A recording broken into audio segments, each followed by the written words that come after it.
है जी मदीना शरीफ खजूरों का बाग। ये खजूरों की नस्ल जी है ना अपने पाकिस्तान तकरीबन मेरे ख्याल नहीं पाई असीं नहीं देखी उत्थे। बिल्कुल छोटी छोटी खजूर न, बह के बंदा खा सकता है लगी हुई खजूर। देखो है देखो बह के थले खजूर बंदा खा सकता आराम। बिल्कुल छोटी छोटी है, देख लो मदीना शरीफ दी खजूरों का बाग है। काफ़ी बड़ा बाग है, मजरा इन कहते मजरा।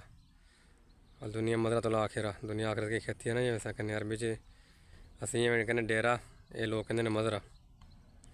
ये इतने शेख ने मजरा बनाया बड़िया खजूरें हैगियां उस साइड से, लेकिन यह जी छोटियां ने। यह देखो माशाल्लाह लगी हुई खजूरें बिल्कुल, तकरीबन 2 महीने बाद पकनगियां। सब निक्की निक्की सेंटे पत्ते तैयार ने, खजूरां जड़ियां लगी हुई देख सकते तुसीं। कोई फरेब नहीं, कोई धोखा नहीं, तुहाडियां अक्खां सामने खजियां दा बाग बहुत ज़्यादा लगी माशाल्लाह।